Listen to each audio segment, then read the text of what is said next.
ニーンドチャンネルへようこそ。今回は日本の歴史をご紹介します。それではご覧ください。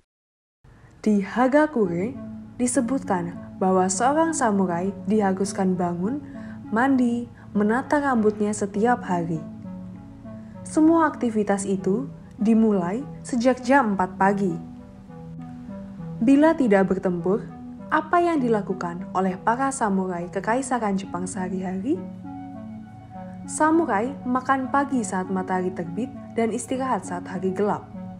Yamamoto Tsunetomo, penulis Hagakure, menyatakan bahwa seorang samurai bekerja hingga usia 40 tahun. Mereka mulai menetap atau pensiun di usia 50 tahun.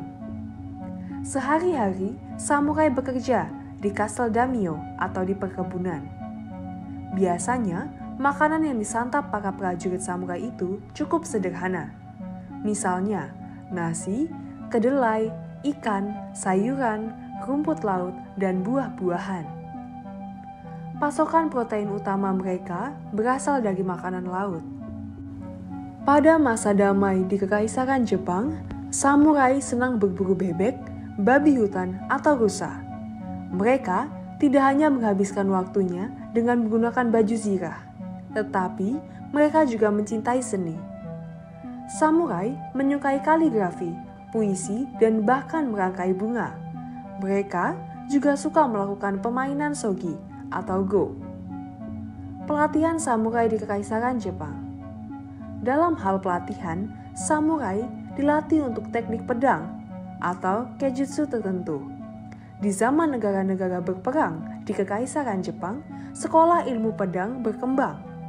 Mereka diajari oleh para ahli yang disebut dengan sensei atau guru.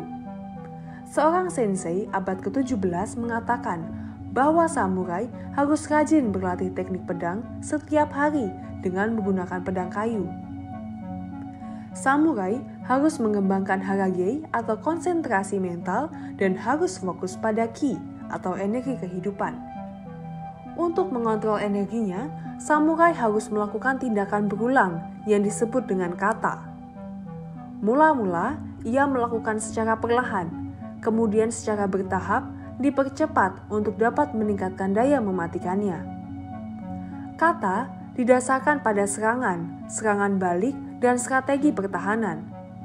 Sementara itu, suburi adalah proses menusuk pedang di mana pedang diayunkan maju mundur melawan lawan imajiner. Teknik latihan semacam ini berguna untuk mengembangkan keseimbangan dan daya tahan otot samurai. Dalam pelatihan teknik I atau tombak, para samurai dapat menggunakan tampoyari. Tampoyari adalah tombak dengan ujung bulat empuk. Mereka juga menggunakan pedang tiruan yang disebut bokuto. Bokuto adalah pedang kayu yang mirip dengan pedang asli. Jenis pedang tiruan lainnya adalah habiki atau pedang tak bermata. Pada abad ke-16, shinai yang terbuat dari bambu yang diikat menjadi satu juga digunakan untuk latihan. Anak samurai.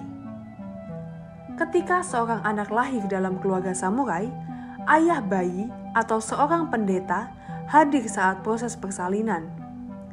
Tali serut kemudian ditarik untuk mengusir roh jahat. Setelah proses tersebut, bayi tersebut diberikan sebuah pedang kecil yang wajib dipakainya setiap hari.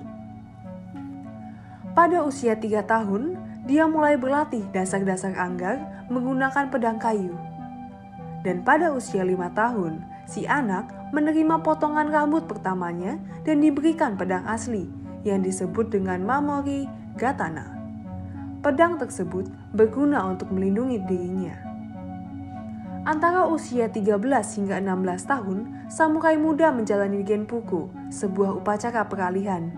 Dalam ritus ini, dia menerima potongan rambut pertamanya sebagai orang dewasa, diberi wakizashi atau baju zirah. Saat ini, dia sudah diperbolehkan memakai katana. Di sisi lain, istri samurai diharuskan untuk mengurus perkebunan suami mereka saat mereka bertempur. Para wanita juga mendapatkan pelatihan bela diri, terutama dengan menggunakan naginata dan yari. Jumlah pelatihan yang diterima samurai bergantung pada kekayaan keluarga mereka. Penampilan samurai. Samurai diharapkan menjadi panutan bagi kelas bawah dengan penampilan mereka. Ketika tidak mengenakan baju zirahnya, samurai mengenakan pakaian tradisional yang bagus. Tugas formal mengharuskan dia memakai kamishimo, kombinasi jaket formal atau haori, dan hakama, celana panjang. Untuk pakaian informal, kobakama atau celana pendek boleh dikenakan oleh samurai. Ketika hanya samurai saja yang boleh membawa pedang di Kekaisaran Jepang. Di masa lalu, kelas samurai adalah kelas tertinggi. Ada suatu masa di mana hanya samurai saja yang boleh membawa pedang. Oda Nobunaga dan Toyotomi Hideyoshi adalah pemersatu pertama Jepang. Saingan Nobunaga adalah para petani dan tentara samurai kelas rendah dari Iko-Iki. Oleh karena itu, dia menganjurkan aturan untuk melucuti senjata penduduk pedesaan di Iko-Iki. Kebijakan ini berlaku lebih lanjut dalam memisahkan kelas samurai dan kelas petani selama tahun 1588. Toyotomi menyadari bahwa alasan utama mengapa penduduk pedesaan Iko-Iki menentang aturan samurai. Salah satunya adalah tersedianya persediaan gudang senjata. Sebagai upaya pencegahan terjadinya pemberontakan, Toyotomi mengeluarkan dekret perburuan pedang tahun 1587 di Kekaisaran Jepang. Inti dari dekret itu adalah hanya samurai saja yang boleh membawa pedang. Petani diwajibkan untuk menyerahkan pedangnya kepada pemerintah. Pasukan Toyotomi Hideyoshi memasuki desa, kuil, dan kuil untuk menyita semua persenjataan.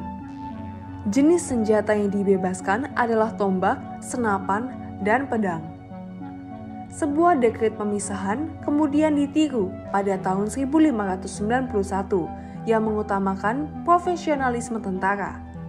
Seorang petani yang tidak terlatih memegang senjata jauh lebih berbahaya dan dianggap sebagai penghalang bagi masyarakat.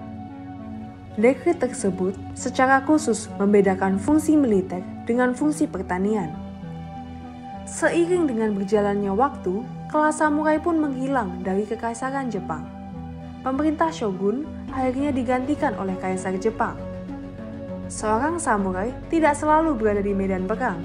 Bila tidak bertempur, mereka berlatih, menikmati seni, dan melakukan upacara minum teh. 最後まで動画をご覧いただきありがとうございます。この動画が気に入った方は、ぜひチャンネル登録よろしくお願いします。